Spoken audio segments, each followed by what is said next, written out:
Well, it's time for Media Watch now. James Creedon is with us in the studio. Hello there, James. Hi, Laura. And you're starting with the photograph that shocked people around the world yesterday. This was the young man and his baby daughter who drowned in the Rio Grande as they were trying to get to the United States. They'd been living in Mexico and they hadn't been able to go through the traditional channels, so they tried to make a go of it on their own, and with tragic consequences. And we've really brought home to people how desperate they are, really. That's right, and that photo made it onto the front page of a lot of newspapers around the world. And I think the central argument was a strong image like this touches people's emotions, and it can perhaps maybe have an impact on policy if there's enough weight behind that image. But actually, there was a counter argument that I spotted quite a few people sharing online, etc., saying, well, you know, basically asking this question: is it wrong to look at the harrowing photo of a drowned father and mother? Now, we had the same debate about Ayla and Kurdi 3 years ago.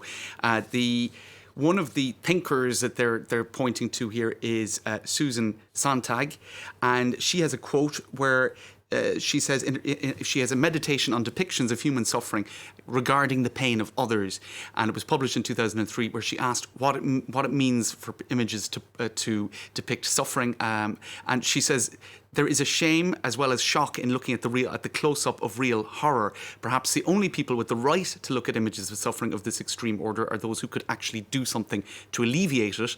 Otherwise, we're just being voyeurs. That's her point of view. In other words, if you can't kind of do something about it, then you're just being voyeuristic. I think, you know, it's one way of looking at it. But if you look through history, I mean, there are so many. I mean, the little girl in the red coat, Right. the Holocaust.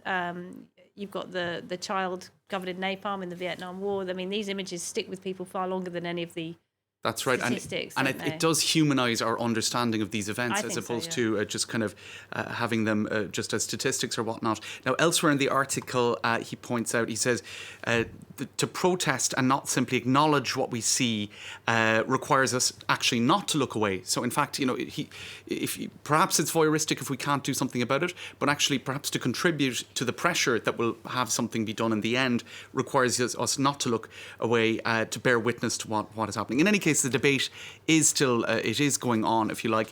You also have this piece in the Washington Post. We used to think photos like this could change the world.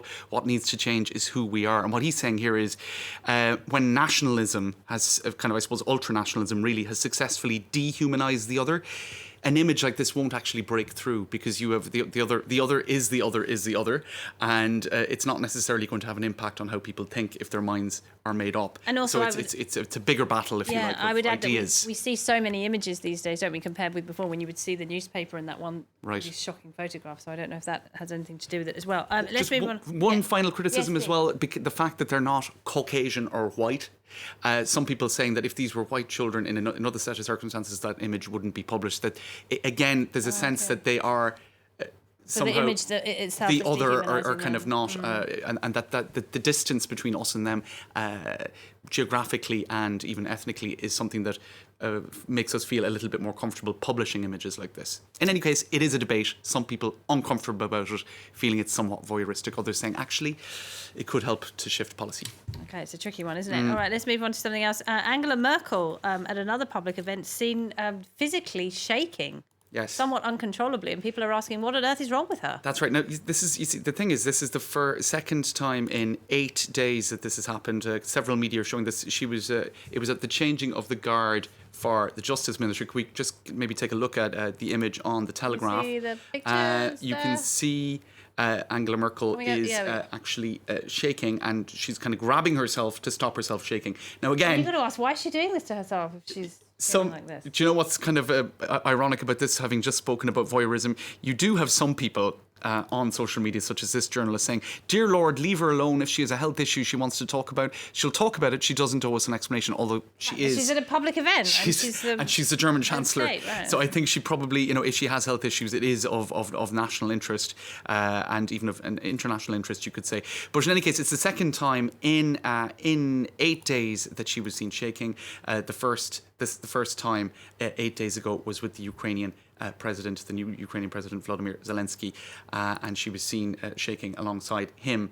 And they're blaming the heat, aren't they? That's right. There is a heat wave. That was the official explanation 8 days ago, and she's still protesting or saying that she's fine. So Okay. we'll have to wait and see.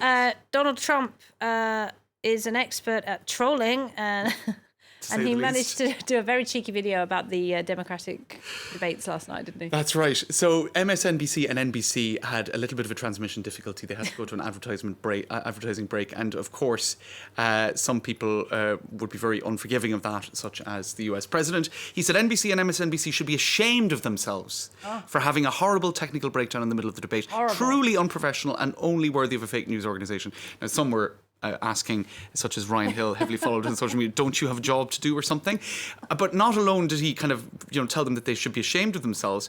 He put together an edited little video of MSNBC. Pretty sure he didn't do that himself. MSNBC, probably not himself, going to an ad break, and then this was shared on his Twitter at the least. And then Donald Trump himself emerges from the shadows. I'll fast forward that a small bit, but talk about trolling MSNBC.